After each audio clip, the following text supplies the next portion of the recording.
ನೋಡಿ hair loss ಯಾಕಾಗತ್ತೆ ಅಂದರೆ ಬಾಣಿತನದಲ್ಲಿ ಇವರೊಂದಷ್ಟೇ ಹಿಂಗೆ ಕಿತ್ತಿ ಕಿತ್ತಿ ಹಾಕ್ತಾರೆ. ಇವನು ಹುಟ್ಟಿದ ಸಮ್ಮರ್ ಅಲ್ವಾ, ಸೊ ಹಾಗಾಗಿ ಜಾಸ್ತಿ ಟೋಪಿ ಅವಶ್ಯಕತೆ ಅಷ್ಟೇ. ಅದು ಬಿಟ್ಟು ನಾನು ಬೇರೆ ಏನು ಯೂಸ್ ಮಾಡಿಲ್ಲ ಪಾಪುಗೆ. ಕೋಲ್ಡ್ ಇರೋವಂಥ ಕಫ ಏನಿದೆ ಅದು ಕಿವಿ ಇನ್ಫೆಕ್ಷನ್ ಕೂಡ ಇನ್ಕ್ರೀಸ್ ಮಾಡುತ್ತೆ. ಅಂದರೆ ಕಿವಿನಲ್ಲಿ ಕೂಡ ಕಿವಿ ಕಟ್ಕೊಳ್ಳೋ ಅಂಥದ್ದು, ಕಿವಿ ಸೋರೋ ಅಂಥದ್ದು ಕೋಲ್ಡ್. ಬಿಕಾಸ್ ಅವ್ರೇನು ಮಾಡ್ತಾರೆ ಅಂದರೆ ಹೆಲ್ಪ್ ಮಾಡ್ತು ನನಗಂತೂ. ತುಂಬ ಕಂಜೆಷನ್ ಆದಾಗ ಅವನಿಗೆ ತುಂಬ ಬಿಟ್ಟಿರೋದು. ಸೊ ಈ ರೀತಿ ಸಾಕ್ಸ್ ಹಾಕ್ಬಿಡ್ತಿದ್ದೆ ನಾನು, ಎಲ್ಲೂ ಗಾಳಿ ಆಡಬಾರ್ದು ಅಂತ ಹೇಳಿ. ಹಾಯ್ ಆಲ್, ಎಲ್ಲರಿಗೂ ನಮಸ್ಕಾರ. Welcome back to my channel Vinu's glimpse. ನಾನು ನಿಮ್ಮೆಲ್ಲರ ಪ್ರೀತಿಯ ವಿನತ. ಇವತ್ತಿನ ಹೊಸ ವ್ಲಾಗ್ಗೆ ನಿಮ್ಮೆಲ್ಲರಿಗೂ ವೆಲ್ಕಮ್ ಮಾಡ್ತಾ ಇದ್ದೀನಿ. ಸೊ ಲಾಸ್ಟ್ ವ್ಲಾಗಲ್ಲಿ ಪಾಪು ಫೇಸ್ನ ರಿವೀಲ್ ಮಾಡಿದ್ದೆ. ತುಂಬ ಜನ ಒಳ್ಳೆ ಪಾಸಿಟಿವ್ ಕಮೆಂಟ್ಸ್ ಕೊಟ್ಟಿದ್ದೀರಾ. ತುಂಬ ಕ್ಯೂಟ್ ಆಗಿದ್ದಾನೆ ಪಾಪು ಅಂತ ಹೇಳಿದ್ದೀರಾ. Thank you so much. ಇಷ್ಟು ಪ್ರೀತಿ, ಇಷ್ಟು ಪಾಸಿಟಿವಿಟಿ, ಇಷ್ಟು ಒಳ್ಳೊಳ್ಳೆ ಕಮೆಂಟ್ಸ್ ನೋಡೋಕ್ಕೆ ನನಗೆ ಸಿಕ್ಕಾಬಟ್ಟೆ ಖುಷಿ ಆಗುತ್ತೆ. ಸೊ ಎಸ್, ಇವತ್ತಿನ ವ್ಲಾಗ್ ಬಂದು ಆ್ಯಕ್ಚುಲಿ ಒಬ್ರು ಕೇಳಿದ್ರಿ ಪಾಪುಗೆ ಹುಷಾರಾದ್ನ, ಕೋಲ್ಡ್ ಆಗಿತ್ತು ಅಂತ ಹೇಳಿದ್ರಲ್ಲ ಅಂತ ಹೇಳಿ. ಸೊ ನಾನು ಅದಕ್ಕಿಂತ ಹಿಂದಿನ ವ್ಲಾಗಲ್ಲಿ ಹೇಳಿದ್ದೆ ಪಾಪುಗೆ ಏನಾಗಿತ್ತು, ನಾನು ಏನು ಮಿಸ್ಟೇಕ್ ಮಾಡಿದ್ದೆ ಅಂತ ಹೇಳಿ. ಸೊ ಎಸ್, ಪಾಪು ಆರಾಮಾಗಿದ್ದಾನೆ, ಏನೂ ಟೆನ್ಷನ್ ಇಲ್ಲ. ನಾನು ಆರಾಮಾಗಿದ್ದೀನಿ, ಪಾಪುನೂ ಆರಾಮಾಗಿದ್ದಾನೆ. ಬಟ್ ಆ ಟೈಮಲ್ಲಿ ನನಗೆ ಸಿಕ್ಕಾಬಟ್ಟೆ ಭಯ ಆಗೋಗಿತ್ತು. ನಾನು ಏನು ತಪ್ಪು ಮಾಡ್ಬಿಟ್ನಪ್ಪ, ಏನಾಗ್ಬಿಡತ್ತಪ್ಪ ಅಂತ ಸಿಕ್ಕಾಬಟ್ಟೆ ಭಯ ಪಟ್ಟಿದ್ದೆ. ಬಟ್ ಥ್ಯಾಂಕ್ ಗಾಡ್ ಆ ಥರದ್ದು ಏನೂ ಆಗಲಿಲ್ಲ. He was fine.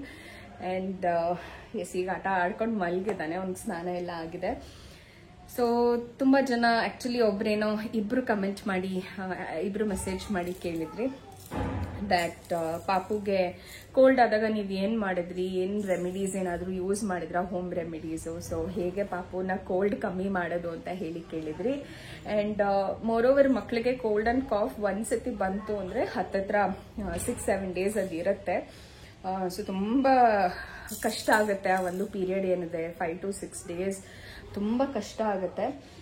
ಬಟ್ ಅದನ್ನು ಹೇಗೆ ನಾವು ಆದಷ್ಟು ಬೇಗ ಪಾಪುಗೆ ಕಮ್ಮಿ ಮಾಡ್ಕೊಳ್ಬೋದು ಅಂತ ಹೇಳಿ, ನಾನು ಇಲ್ಲೇ ಮಲ್ಕೊಂಡಿದ್ದಾನವನು, ಅದಕ್ಕೆ ನನಗೆ ಈ ಕಡೆ ಆ ಕಡೆ ಹೊಳ್ಳಕ್ಕೆ ಶುರು ಮಾಡಿಬಿಟ್ಟಿದ್ದಾನಲ್ವಾ, ಹಾಗಾಗಿ ಭಯ ಆಗುತ್ತೆ ನನಗೆ ಸಿಕ್ಕಾಬಟ್ಟೆ, ಎಲ್ಲಿ ಈ ಕಡೆ ಜಾರ್ಕೊಬಿಡ್ತಾನೋ ಅಂತ. ಸೊ ಆದಷ್ಟು ಇಲ್ಲಿ ಮಲಗಿಸಲ್ಲ ನಾನು ಅವನ್ನ ಸೋಫಾ ಮೇಲೆ. ಯಾರಾದರೂ ಇದ್ದರೆ ಮಾತ್ರ ಅವನ ಪಕ್ಕ ಡೆಡಿಕೇಟೆಡ್ ಆಗಿ ಅವಾಗಷ್ಟೇ ಇಲ್ಲಿ ಮಲಗಿಸ್ತೀನಿ. ಇಲ್ಲ ಅಂತಂದ್ರೆ ಅಲ್ಲಿ ಕೆಳಗಡೆ ಫುಲ್ ಹಾಸ್ಬಿಟ್ಟು ಬೆಡ್ಶೀಟ್ ಮೇಲೆ ಬೆಡ್ಶೀಟ್ ಹಾಸಿ ಫುಲ್ಲು ಮೆತ್ತಗೆ ಹಾಸಿಗೆ ಥರ ಮಾಡಿಬಿಟ್ಟು ಅಲ್ಲಿ ಮಲಗಿಸ್ತೀನಿ. ಅಲ್ಲಿ ಮಲಗಿದಾಗ ಜಾಸ್ತಿ ರೋಲ್ ಮಾಡ್ತಾನೆ ಅವನು. ಅಂದರೆ ಹಾಸಿಗೆ ಮೇಲೆ ಏನೋ ಒಂದು ಸ್ವಲ್ಪ ಒಳಗೋದಂಗೆ ಆಗುತ್ತೆ ಅವನಿಗೆ, ಕುಷನ್ ಎಫೆಕ್ಟಿಂದ ಒಳಗಡೆ ಮಲಗ್ದಂಗೆ ಆಗುತ್ತಲ್ಲ. ಹಾಗಾಗಿ ಅವ್ನು ತುಂಬ ಆ ಕಡೆ ಈ ಕಡೆ ರೋಲ್ ಮಾಡೋಕ್ಕೆ ಕಷ್ಟ ಆಗುತ್ತೆ. ಅವ್ನಿಗೆ ಹಿಂಗೆ ಬಕ್ಕೊಂಡಾಗ ಅವ್ನಿಗೆ ಒಳಗೋದಂಗೆ ಆಗುತ್ತಲ್ಲ ಕುಷನ್ ಎಫೆಕ್ಟಿಂದ. ರೋಲ್ ಓವರ್ ಸ್ವಲ್ಪ ಕಮ್ಮಿ. ಬಟ್ ಅದೇ ನಾನಿಲ್ಲಿ ನೆಲದ ಮೇಲೆ ನೀಟಾಗಿ ಕುಷನ್ನು ಒಂದೆರಡು ಕ್ವಿಲ್ಟು ಹಾಕ್ಬಿಟ್ಟು ಮಲಗಿಸ್ತೀನಲ್ಲ, ಅದು ಸ್ವಲ್ಪ ಗಟ್ಟಿ ಸರ್ಫೇಸ್ ಥರ ಇರುತ್ತೆ, ಬೇಗ ಮಗ್ಚಾಕೊಂಡ್ಬಿಡ್ತಾನೆ. ಬಟ್ ಭಯ ಏನು ಅಂದರೆ ಮುಂದೆಗಡೆ ಹಿಂಗೆ ಬಿಟ್ಬಿಡ್ತಾನಲ್ಲ ತಲೆನ, ಅವಾಗ ಎಲ್ಲಿ ಮುಖ ಹೊಡ್ಕೊಂಡ್ಬಿಡ್ತಾನೋ ಅಂತ ಭಯ. ಸೊ ಕೆಳಗೆ ಮಲಗಿಸಿದ್ರು ಹುಷಾರಾಗಿ ನೋಡ್ಕೋಬೇಕು, ಮೇಲ್ ಮಲಗಿಸಿದ್ರು ಹುಷಾರಾಗಿ ನೋಡ್ಕೋಬೇಕು ಮಕ್ಕಳನ್ನ. ಒಟ್ಟಿನಲ್ಲಿ ಎಲ್ಲಿದ್ರು ಹುಷಾರಾಗಿ ನೋಡ್ಕೋಬೇಕು ಅಲ್ವಾ ಅಚ್ಚು? ಕಪ್ ಆಮೇಲೆ ಶೋ ಯು ಸೇ ಹಾಯ್ ಮುದ್ದುಮ್ಮ. ಆ್ಯಕ್ಚುಲಿ ಕೋಲ್ಡ್ ಆದಾಗಿಂದ ಒಂದು ಸ್ವಲ್ಪ ಟೊಪಿನ ರೂಢಿ ಮಾಡಿದ್ದೀನಿ. ಥಂಡಿ ಬೇರೆ ಅಲ್ವಾ, ಸಿಕ್ಕಾಬಟ್ಟೆ ಗಾಳಿ, ಆಷಾಢದ ಗಾಳಿ ಏನಿದೆ, ಸಿಕ್ಕಾಬಟ್ಟೆ ಥಂಡಿ ಇದೆ, ಅದಕ್ಕೆ ಸ್ವಲ್ಪ ಟೋಪಿನ ರೂಢಿ ಮಾಡಿದ್ದೀನಿ. ಮುಂಚೆ ಇವನು ಹುಟ್ಟಿದ ಸಮ್ಮರ್ ಅಲ್ವಾ, ಸೊ ಹಾಗಾಗಿ ಜಾಸ್ತಿ ಟೋಪಿ ಅವಶ್ಯಕತೆ ಇರಲಿಲ್ಲ ಅವನಿಗೆ. ಬಟ್ ಇವಾಗ ಟೋಪಿ ಬೇಕು. ಆ್ಯಂಡ್ ಸೊ ಎಸ್, ಇವನಿಗೆ ಕೋಲ್ಡ್ ಆದಾಗ ನಾನು ಏನು ಫಾಲೋ ಮಾಡಿದೆ ಅನ್ನೋದನ್ನ ಒಂದಷ್ಟು ನಿಮಗೆ ಟಿಪ್ಸ್ ಹೇಳ್ತೀನಿ. ಸೊ ಫಸ್ಟ್ ಆ್ಯಂಡ್ ಫಾರ್ಮೋಸ್ಟ್ ಬಂದು ಪಾಪುವಿಗೆ ಮೂಗು ಕಟ್ಕೊಳ್ಳೋ ಅಂಥದ್ದಾಗುತ್ತೆ. ಸೊ ಮೂಗು ಕಟ್ಕೊಳ್ಳುತ್ತೆ, ಮತ್ತು ಆ ಒಳಗಡೆ ಏನಿದೆ ಮ್ಯೂಕಸ್ ಅದು ಆಚೆ ಬರ್ತಾರಲ್ಲ ಮಕ್ಕಳಿಗೆ. ಸೊ ಅದರಿಂದ ಏನಾಗುತ್ತೆ, ಹಾಲು ಕುಡಿಯೋದಕ್ಕೆ ಅವರು ಇಷ್ಟಪಡಲ್ಲ, ಒಂಥರ ಇರಿಟೇಷನ್ ಆಗ್ತಾ ಇರುತ್ತೆ ಮಕ್ಕಳಿಗೆ. ಸೊ ಫಸ್ಟು ಆ ಮ್ಯೂಕಸ್ ಏನಿದೆ ಮೂಗಲ್ಲಿ ಅದನ್ನು ತೆಗಿಬೇಕು ಆಚೆಗೆ.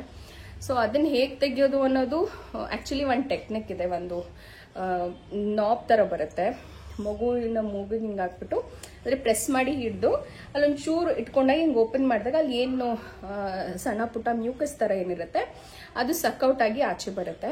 ಅದನ್ನು ನೀಟಾಗಿ ಸ್ಟೆರಿಲೈಸ್ ಮಾಡಿ ಯೂಸ್ ಮಾಡಬೇಕಾಗತ್ತೆ ಅದನ್ನು. ಆ್ಯಂಡ್ ಅದಾದಮೇಲೆ ಇನ್ನೊಂದು ನೇಸಲ್ ಡ್ರಾಪ್ಸ್ ಅಂತ ಬರುತ್ತೆ, ನೈಸಲ್ ಡ್ರಾಪ್ಸ್ ಅಂತ. ಅದು ಏನಿಲ್ಲ, ಸಾಲ್ಟ್ ವಾಟರ್ ಥರ, ಬಟ್ ಚೆನ್ನಾಗಿರುತ್ತೆ. ಇಲ್ಲೇ ಎಲ್ಲೋ ಇತ್ತು, ಇಲ್ಲೇ ಇಟ್ಕೊಂಡಿದ್ದೀನಿ. ಸೊ ಈ ರೀತಿ ಡ್ರಾಪ್ಸ್ ಬರುತ್ತೆ. ಸೊ ಇದನ್ನು ನಾನು ಡಾಕ್ಟ್ರನ್ನ ಕೇಳ್ಬಿಟ್ಟೇನೆ ಅವ್ರಿಗೆ ಕಾಲ್ ಮಾಡಿ ಕೇಳಿದೆ ಈ ರೀತಿ ಆಗ್ತದೆ. ಒಂಥರ ಕೋಲ್ಡ್ ಆದಾಗ ಹೆಂಗಾಗಿತ್ತು ಅಂದ್ರೆ ಫುಲ್ಲು ಇಲ್ಲೊಂಥರ ಸೌಂಡು ಗರ ಗರ ಗರ ಗರ ಒಂಥರ ಗೊರ ಗೊರ ಸೌಂಡು, ಮಲ್ಕೊಳ್ಳೋಕ್ಕೂ ಆಗ್ತಾ ಇರಲಿಲ್ಲ ಅವನಿಗೆ. ಮತ್ತು ಒಂದು ಸ್ವಲ್ಪ ತಲೆ ಹೈಟಲ್ಲಿಟ್ಟು ಮಲಗಿಸ್ತಾ ಇದ್ದೆ ನಾನು, ಅವ್ನಿಗೊಂದು ಸ್ವಲ್ಪ ಆರಾಮಾಗಲಿ ಅಂತ ಹೇಳ್ಬಿಟ್ಟು. ಸೊ ಇದೊಂದನ್ನು ನಾನು ಯೂಸ್ ಮಾಡಿದ್ದಷ್ಟೇ. ಅದು ಬಿಟ್ಟು ನಾನು ಬೇರೆ ಏನು ಯೂಸ್ ಮಾಡಿಲ್ಲ ಪಾಪುಗೆ. ನೇಸಲ್ ಡ್ರಾಪ್ಸ್ ಹಾಕಿದ ತಕ್ಷಣ ಒಂದು 15-20 ಮಿನಿಟ್ಸ್ಗೆಲ್ಲ ಅದೊಂಥರ ರಿಲೀಫ್ ಆಗ್ತಿತ್ತು, ಆರಾಮಾಗಿ ಮಲ್ಕೊಳ್ತಾ ಇದ್ದ. ಇಲ್ಲಾಂದರೆ ತುಂಬ ಬೇಗ ಬೇಗ ರೆಡಿನಾ? ಓಕೆ, ಶೋರ್, ಮಾಡೋಣ. ಸೊ ಹಾಗಾಗಿ ತುಂಬ ಕಷ್ಟ ಆಗ್ತಿತ್ತು ಅವನಿಗೆ, ಒಂಥರ ಆರಾಮಾಗಿ ಮಲ್ಗೋಕ್ಕಾಗ್ತಾ ಇರಲಿಲ್ಲ, ಕಷ್ಟಪಟ್ಕೊಳ್ಳೋನು ಮಲ್ಗೋಕ್ಕೆಲ್ಲನೂ. ಬಟ್ ಇದನ್ನು ಡ್ರಾಪ್ಸ್ ಹಾಕಾದ್ಮೇಲೆ ಹಿ ವಾಸ್ ಫೀಲಿಂಗ್ ಫೈನ್ ಅಂತ ಹೇಳ್ಬೋದು, ಆರಾಮಾಗಿ ಮಲ್ಕೊಳ್ತಾ ಇದ್ದ. ಆ್ಯಂಡ್ ನೆಕ್ಸ್ಟ್ ಇನ್ನೊಂದೇನು ಫಾಲೋ ಮಾಡ್ತಾ ಇದ್ವಿ ಅಂದರೆ, ಆ್ಯಕ್ಚುಲಿ ಭೈರವ್ ಟೈಮಲ್ಲಿ ಅವನಿಗೆ ಚೆನ್ನಾಗಿ ಈ ಕೆಂಡ ಅಂತ ಏನು ಬರುತ್ತಲ್ವಾ, ಕೆಂಡ ಮಾಡಿಬಿಟ್ಟು ಹೊಗೆ ಕೊಡೋದು, ಅದನ್ನು ಮಾಡ್ತಾ ಇದ್ವಿ. ಸೊ ಪಾಪುಗೆ ಅದನ್ನು ಮಾಡಿರಲಿಲ್ಲ. ಸ್ಟಾರ್ಟಿಂಗ್ ಒಂದು 2 ದಿವಸ ಏನೋ ಮಾಡಿದ್ವಿ. ಅದಾದ್ಮೇಲೆ ತುಂಬ ಬೇಗ ಒಣಗಿಬಿಡ್ತಾ ಇತ್ತು ಅವ್ನ ಕೂದಲು. ಬಿಸಿಲು ಕೂಡ ಹಾಗೆ ಇತ್ತು, ಶೆಕೆ. ಒಂದು ಸ್ವಲ್ಪ ಹೊತ್ತು ಬಿಸಿಲಲ್ಲಿ ನಿಲ್ಸ್ಕೊಂಡ್ಬಿಟ್ರೆ, ಬಿಸಿಲು ಬೇಡ, ಒಂಚೂರು ನಮ್ಮ ಪ್ಯಾಸೇಜ್ಗೆ ಹೋದ್ರೆ ತುಂಬ ಹವೆ ಹೊಡಿತಾ ಇತ್ತು. ಸೊ ಆ ಹವೆಗೇನೋ ಒಂದು ಫುಲ್ ಸ್ವೆಟ್ ಆಗೋಕ್ಕೆ ಶುರು ಆಗ್ತಾ ಇದ್ದ. ಸೊ ಹಾಗಾಗಿ ತಲೆ ಒಣಗಿಸ್ಬೇಕು ಆ ಥರ ಕೆಂಡ ಮಾಡಿ ಅನ್ನೋ ಥರ ಏನಿರ್ತಾ ಇರಲಿಲ್ಲ, ಆರಾಮಾಗಿ ಅವನು ಒಣಗೋಗ್ಬಿಡ್ತಾ ಇತ್ತು. ಬಟ್ ಇವಾಗ ಅಂದರೆ ಥಂಡಿ ಗಾಳಿ ಕೂಡ ಇದೆ, ಆಚೆ ಕೂಡ ಕರ್ಕೊಂಡು ಹೋಗೋಕ್ಕಾಗಲ್ಲ ಅವನ್ನ. ಸೊ ಹಾಗಾಗಿ ಸ್ವಲ್ಪ ಕೆಂಡ ಹಾಕ್ತೀವಿ. ಕೆಂಡ ಹಾಕಿದಾಗ ಒಂಚೂರು ಬೆಳ್ಳುಳ್ಳಿ ಸಿಪ್ಪೆನಲ್ಲಿ ಒಣಗಿಸೋ ಅಂಥದ್ದು ಮಾಡ್ತಾ ಇದ್ದೀನಿ. ಆ್ಯಕ್ಚುಲಿ ಇದು ಎಷ್ಟು ಎಫೆಕ್ಟ್ ಆಗುತ್ತೆ ಅಂದರೆ, ನಮಗೇನೆ ಒಂಥರ ಅದು ಮೂಗೊಳಗೆ ನಾವು ಇನ್ಹೇಲ್ ಮಾಡಿದಾಗ ಒಂಥರ ಕ್ಲಿಯರ್ ಆದಂಗೆ ಅನಿಸುತ್ತೆ. ಬಟ್ ತುಂಬ ಜಾಸ್ತಿನೂ ಕೊಡಬಾರ್ದು ಮಕ್ಕಳಿಗೆ, ಕಣ್ಣು ಎಲ್ಲ ಉರಿಯೋಕ್ಕೆ ಶುರು ಆಗಿಬಿಡುತ್ತೆ. ಒಂದು ಸ್ವಲ್ಪ ಒಂದು 2 ಇಳಕ್ಲಷ್ಟು ಬೆಳ್ಳುಳ್ಳಿನ ಹಾಕ್ಬಿಟ್ಟು ಮಕ್ಕಳಿಗೆ ಆ ಹೊಗೆ ಕೊಡೋದ್ರಿಂದ ಒಂಥರ ಕಂಜೆಷನ್ ಏನಿದೆ ಅದೆಲ್ಲ ಕ್ಲಿಯರ್ ಆಗುತ್ತೆ, ಯಾವುದೇ ರೀತಿ ಕಫ ಇದ್ರೂ ಆಚೆ ಬಂದ್ಬಿಡುತ್ತೆ. ಸೊ ಅದೊಂದು ಟ್ರೈ ಮಾಡ್ಬೋದು. ಮತ್ತು ತುಂಬ ಜನ ಏನು ಮಾಡ್ತಾರೆ, ಕೋಲ್ಡ್ ಇದ್ದಾಗ ಮಕ್ಳಿಗೆ ಸ್ನಾನ ಮಾಡಿಸ್ಬಾರ್ದು ಆ ಥರ ಎಲ್ಲ ಅಂತ ಅಂದ್ಕೊಳ್ತಾರೆ.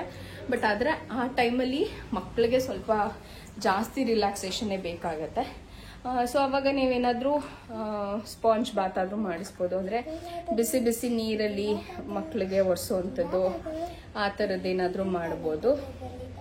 ಇಲ್ಲ ಅಂತಂದರೆ ಸ್ನಾನ ಕೂಡ, ನಾನು ಯಾವತ್ತೂ ಪಾಪುಗೆ ಕೋಲ್ಡ್ ಇದೆ ಅಂತ ಸ್ನಾನನ ಮಿಸ್ ಮಾಡಿಲ್ಲ. ಅಂದರೆ ತಲೆ ಸ್ನಾನ ಮಾಡಿಸ್ತಾ ಇರಲಿಲ್ಲ, ಮೈ ಸ್ನಾನ ಅಂತೂ ಮಾಡಿಸ್ತಿದ್ದೆ. ಚೆನ್ನಾಗಿ ಸ್ವಲ್ಪ ಜಾಸ್ತಿ ಬಿಸಿ ಇರ್ತಿತ್ತು. ಯೂಶ್ವಲ್ ಆಗಿ ಒಂಚೂರು ಕೈ ಮೇಲಿಂದ ಹಾಕ್ಕೊಂಡು, ಯೂಶ್ವಲಿ ನಾವು ಪಾಪುಗೆ ಹೇಗೆ ಮಾಡಿಸ್ತೀವಲ್ಲ, ಫಸ್ಟು ಕೈ ಮೇಲೆ ಹಾಕ್ಕೊಂಡು ನೀರು ಹಾಕೋದು, ಆ ಥರನೇ ಮಾಡಿಸಿದೆ ನಾನು.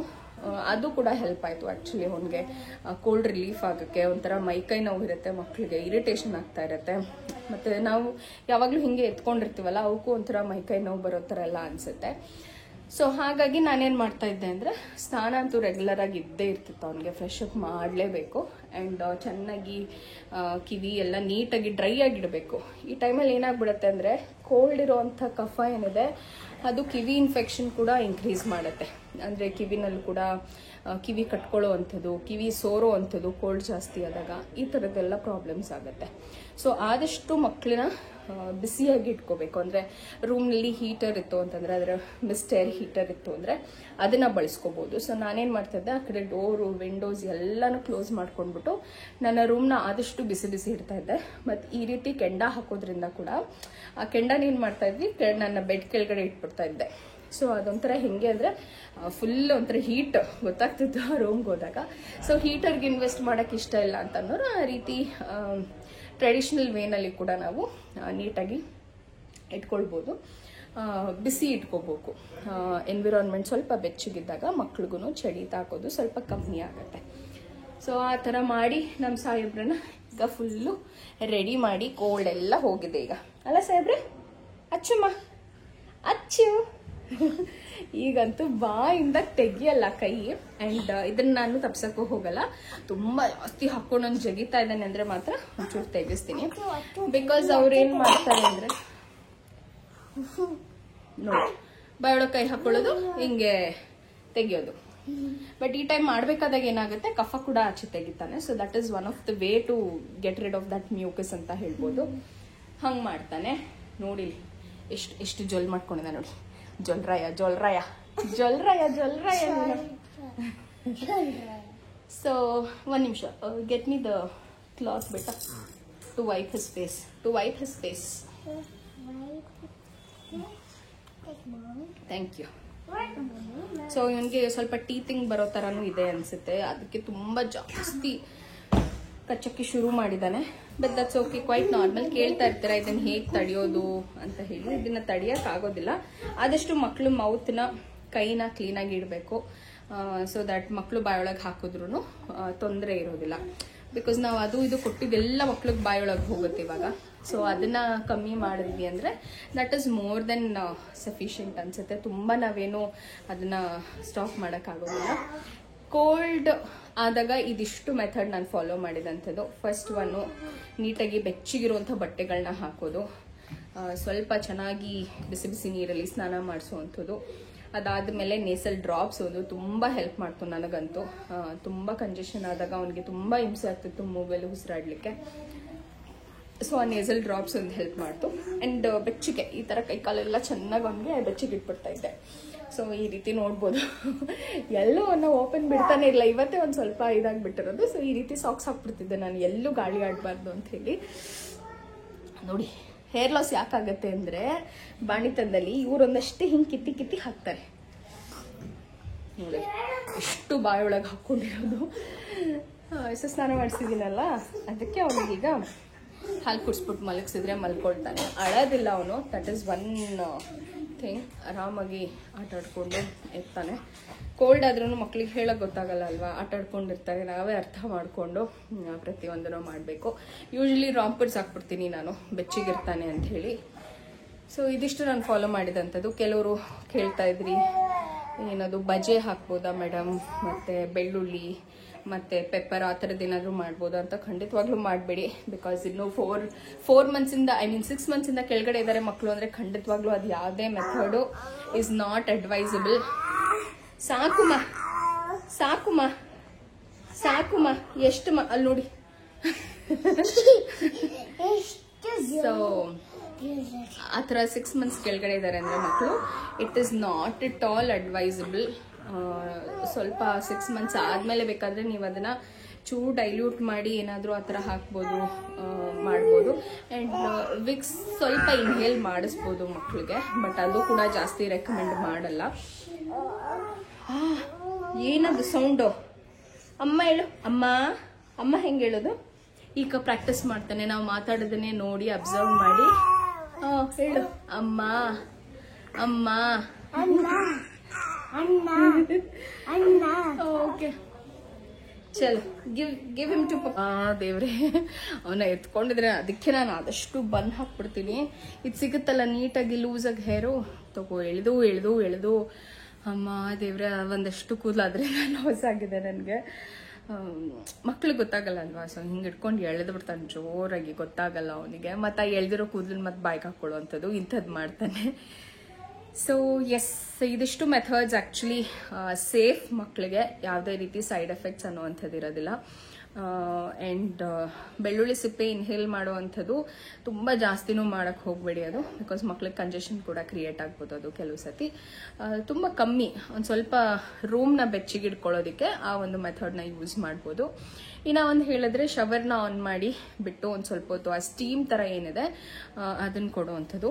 ಸೊ ಇನ್ನೊಂದು ಸತಿ ಕೆಲವು ಸತಿ ಏನಾಗ್ಬಿಡುತ್ತೆ ಅಂದರೆ ಮಕ್ಕಳಿಗೆ ತುಂಬ ಓವರ್ ಆಗಿ ಕೋಲ್ಡ್ ಆಗುತ್ತೆ, ಕಾಫ್ ಆಗುತ್ತೆ. ಆಮೇಲೆ ಎಷ್ಟು ದಿವಸ ಆದರೂ, ಒಂದು 7-8 ದಿವಸ ಆದರೂ ಹೋಗಿಲ್ಲ ಅದು ಕಾಫ್ ಕೋಲ್ಡ್ ಅಂತ ಹೇಳಿದ್ರೆ ನೀವು ಅದನ್ನು ಡಾಕ್ಟ್ರಿಗೆ ತೋರಿಸ್ಲೇಬೇಕಾಗತ್ತೆ. ಬೇರೆ ಏನಾದರೂ ಅದು ಇನ್ಫೆಕ್ಷನ್ಸ್ ಕೆಮ್ಮಾಗಿರುತ್ತೆ. But common cold and cough ಇದೆ ಅಂತ ಹೇಳಿದ್ರೆ ತುಂಬ ಏನು ವರಿ ಮಾಡೋಷ್ಟಿಲ್ಲ. ಸೊ ಮನೆಯಲ್ಲೇ ಈ ರೀತಿ ಸಮಾಧಾನವಾಗಿ ಆದಷ್ಟು ಹಿಂಗೆ ಇಟ್ಕೊಂಡು ಕುಡಿಸೋವಂಥದ್ದು, ಮಲಗಿಸ್ಕೊಂಡು ಕುಡಿಸ್ದಲೇ ಇರೋವಂಥದ್ದು. ಸೊ ನಾನು ಯಾವತ್ತೂ ಬೈರೋಗೂ ಅಷ್ಟೇ ಯಾವತ್ತೂ ಮಲಗಿಸ್ಕೊಂಡು, ಅವನು 3 ವರ್ಷ ಕುಡಿಸಿದ್ರು ಕೂಡ ನಾನು ಯಾವತ್ತೂ ಅವನಿಗೆ ಮಲಗಿಸ್ಬಿಟ್ಟು ಕುಡಿಸಿದ್ದೇ ಇಲ್ಲ. ಸೊ ಅವನ್ನ ಅಪ್ರೈಟಲ್ಲಿ ಇಟ್ಕೊಂಡೆ ಕುಡಿಸ್ತಾ ಇದ್ದೆ. ಹಾಗಾಗಿ ತುಂಬ ನನಗೇನು ಅವನ ಟೈಮಲ್ಲಿ ಆಗಲಿ ಈ ಥರ ಯಾವುದೇ ಇಶ್ಯೂಸ್ ಬರಲಿಲ್ಲ ಅವನಿಗೆ. ಅವನು ಕೋಲ್ಡ್ ಅಂತ ಬಂದಿದ್ದೆ ಮೋಸ್ಟ್ಲಿ 2 ವರ್ಷ ಆದಮೇಲೆ ಅಂತ ಅಂದ್ಕೊಳ್ತೀನಿ. 2 ವರ್ಷದ ತನಕ ಅವ್ನು ಯಾವತ್ತೂ ಹುಷಾರು ತಪ್ಪಿದ್ದಿಲ್ಲ. ಬಟ್ ತುಂಬಾ ಅವನಿಗೆ ಕಾಲಿಕ್ ಪೇನ್ ಇತ್ತೇನೋ, 3 ತಿಂಗಳ ತನಕ ಅವನು ಮಲಗ್ತಾನೆ ಇರಲಿಲ್ಲ ನೈಟ್ ಹೊತ್ತು. ಸಿಕ್ಕಾಬಟ್ಟೆ ಕಟ್ಟ ಕೊಟ್ಟಿದ್ದಾನೆ ಅವನಂತೂ, ಮಲಗ್ತಾ ಇರಲಿಲ್ಲ. ಅವತ್ತು ತುಂಬ ಅಳೋದು, ಪ್ರತಿಯೊಂದಕ್ಕೂ ಅಳೋದು, ಆ ಥರದ್ದು ಮಾಡ್ತಾ ಇದ್ದ. ಬಟ್ ಪಾಪು ಯಾವತ್ತೂ ಆ ರೀತಿ ಫಸ್ಟ್ ಫ್ರಮ್ ದ ಡೇ 1 ಯಾವತ್ತೂ ಆ ರೀತಿ ಹಠ ಮಾಡಿ ಅಳೋ ಅಂಥದ್ದು ಆ ಥರದ್ದು ಏನೂ ಮಾಡಿಲ್ಲ. ಸೊ ಇವಾಗ ಒಂದು ಸ್ವಲ್ಪ ಒಂದು ವಾರ ಒಂಚೂರು ಕೋಲ್ಡ್ ಥರ ಇತ್ತು, ಅದನ್ನೂ ಅಷ್ಟೇ ಅದೇ ಸೊರ ಅಂದ್ಕೊಂಡು ಮಲ್ಕೊಳ್ತಾ ಇತ್ತು. ಸೊ ನನಗೆ ಅದು ಹಾಲು ಕುಡಿಯೋದೆಲ್ಲ ಕಷ್ಟಪಟ್ಟಿದ್ದು ನೋಡಿ ನನಗೆ ಒಂಥರ ಅನ್ನಿಸ್ತಾ ಇತ್ತು, ಅಳ್ತಾ ಇರಲಿಲ್ಲ. ಅದು ಒಂಥರ ಇನ್ನೂ ಜಾಸ್ತಿ ಬೇಜಾರಾಗುತ್ತೆ. ಕೆಲವು ಮಕ್ಕಳು ಹತ್ತು ಬಿಟ್ಟು ತೋರಿಸ್ಕೊಳ್ತಾವೆ, ಈ ಮಗು ಅಳ್ತಾನೂ ಇಲ್ವಲ್ಲ ಅಂತ ಹೇಳಿ ಒಂಥರ ಬೇಜಾರಾಗ್ತಿತ್ತು ಅಷ್ಟೇ. ಬಟ್ ಎಸ್, ಈಗ ಆರಾಮಾಗಿದ್ದಾನೆ. ಆ್ಯಂಡ್ ಆ ಡ್ರಾಪ್ಸ್ ಅಂತೂ ತುಂಬ ನನಗೆ ಹೆಲ್ಪ್ ಮಾಡ್ತು ಅಂತಲೇ ಹೇಳ್ಬೋದು. ಆ್ಯಂಡ್ ಬೇರೆ ಎಲ್ಲ ಮೆಥಡ್ಸ್ ನಾನೇನು ಯೂಸ್ ಮಾಡಿದ್ನೋ ಇದಿಷ್ಟು ಒಂಥರ ಮಗುನ ಬೆಚ್ಚಗಿಡೋದಕ್ಕೆ ಹೆಲ್ಪ್ ಮಾಡುತ್ತೆ. ಸೊ ಆದಷ್ಟು ಮಕ್ಕಳು ಕೋಲ್ಡ್ ಆ್ಯಂಡ್ ಕಾಫ್ ಇದ್ದಾರೆ ಅಂತ ಹೇಳಿದ್ರೆ ಈ ರೀತಿ ಫಾಲೋ ಮಾಡಿದ್ರೆ ಆರಾಮಾಗ್ತಾರೆ. ಆ್ಯಂಡ್ ಸ್ವಲ್ಪ ವೆಯ್ಟ್ ಮಾಡಬೇಕು, ಇಮಿಡಿಯೇಟಾಗಿ ಕಮ್ಮಿ ಆಗುತ್ತೆ ಅಂತ ಹೇಳಲಿಕ್ಕಾಗಲ್ಲ. ಸೊ ಕೆಲವು ಟೈಮ್ ಕಮ್ಮಿ ಆದಂಗೆ ಮಕ್ಳಿಗೂ ಕೂಡ ಕೋಲ್ಡ್ ಆ್ಯಂಡ್ ಕಾಫ್ ಏನಿದೆ ಅದು ಕಮ್ಮಿ ಆಗುತ್ತೆ. ಆ್ಯಂಡ್ ಕೋಲ್ಡ್ ಆ್ಯಂಡ್ ಕಾಫ್, ಪಾಪುಗೆ ಬರೀ ಕೋಲ್ಡ್ ಆ್ಯಂಡ್ ಕಾಫ್ ಇತ್ತು, ಯಾವುದೇ ರೀತಿ ಫೀವರ್ ಇರಲಿಲ್ಲ ಅವನಿಗೆ. ಸೊ ಕೆಲವು ಮಕ್ಕಳಿಗೆ ಕೋಲ್ಡ್ ಕಾಫ್ ಆ್ಯಂಡ್ ಫೀವರ್ ಒಟ್ಟೊಟ್ಟಿಗೆ ಇರುತ್ತೆ. ಸೊ ಫೀವರ್ ಸ್ವಲ್ಪ ಜಾಸ್ತಿ ಆಗ್ತಿದೆ ಅಂದ್ರೂ ತುಂಬ ಹುಷಾರಾಗಿರ್ಬೇಕಾಗತ್ತೆ, ಡಾಕ್ಟರ್ಗೆ ಖಂಡಿತವಾಗ್ಲೂ ತೋರಿಸಿ. ಇಲ್ಲಾಂತಂದರೆ ನಾರ್ಮಲ್ ಕೋಲ್ಡ್ ಆ್ಯಂಡ್ ಕಾಫ್ ಮನೆಯಲ್ಲೇ ಆರಾಮಾಗಿ ಕ್ಯೂರ್ ಮಾಡ್ಕೊಳ್ಬೋದು. ಆ್ಯಂಡ್ ಆದಷ್ಟು ಹೆಚ್ಚಿಗೆ ಫೀಡ್ ಮಾಡಿ. ಆ ಒಂದು ಟೈಮಲ್ಲಿ ಸ್ವಲ್ಪ ಕಷ್ಟನೇ ಮಕ್ಕಳು ಫೀಡ್ ತೊಗೊಳ್ಳೋದು, ಬಟ್ ಅರ್ಧ ಗಂಟೆಗೂ ಸ್ವಲ್ಪ ಮಕ್ಕಳಿಗೆ ಸಮಾಧಾನ ಮಾಡಿಸಿ ಜೋಲಿ ಹಾಡಿ ಕುಡಿಸೋವಂಥದ್ದು ಮಾಡೋದ್ರಿಂದ ಮಕ್ಕಳು ಹೈಡ್ರೇಟೆಡ್ ಆಗಿರ್ತಾರೆ. ಮತ್ತು ಎಷ್ಟು ನಾವು ಹಾಲು ಕುಡಿಸ್ತೀವೋ ಅಷ್ಟು ಬೇಗ ಹುಷಾರಾಗ್ತಾರೆ ಮಕ್ಕಳು ಅಂತ ಹೇಳ್ಬೋದು. ಸೊ ಪ್ರತಿಯೊಂದು ಮೆಡಿಸಿನಲ್ ಪ್ರಾಪರ್ಟಿ ಇರ್ಬೋದು, ಆ್ಯಂಟಿ ಆಕ್ಸಿಡೆಂಟ್ಸ್ ಇರ್ಬೋದು, ಅಥವಾ ಕೋಲ್ಡ್ ಆ್ಯಂಡ್ ಕಾಫ್ನ ಹೀಲ್ ಮಾಡುವಂಥ ಇಮ್ಯುನಿಟಿ ಪವರ್ ಇರುವಂಥದ್ದು ತಾಯಿ ಎದೆ ಹಾಲಲ್ಲೇ. ಸೊ ಹಾಗಾಗಿ ತಾಯಿ ಎದೆ ಹಾಲು is one of the biggest medicine ಮಕ್ಕಳಿಗೆ. ಸೊ ಅದನ್ನು ಮಾತ್ರ ಯಾವತ್ತಿಗೂ ಮಿಸ್ ಮಾಡಬೇಡಿ. ಸೊ ಇದಿಷ್ಟು ಕೊಡೋದ್ರಿಂದ ಮಕ್ಕಳಿಗೆ ಕೋಲ್ಡ್ ಆ್ಯಂಡ್ ಕಾಫಿಂದ ಆರಾಮ್ ಮಾಡ್ಬೋದು ಅಂತ ಹೇಳ್ತೀನಿ. ಸೊ ಇದಾಗುತ್ತೆ ಇವತ್ತಿನ ವಿಡಿಯೋ. ಐ ಹೋಪ್ ಇವತ್ತಿನ ವಿಡಿಯೋ ನಿಮ್ಮೆಲ್ಲರಿಗೂ ಇಷ್ಟ ಆಗಿದೆ ಅಂತ ಅಂದ್ಕೊಳ್ತೀನಿ.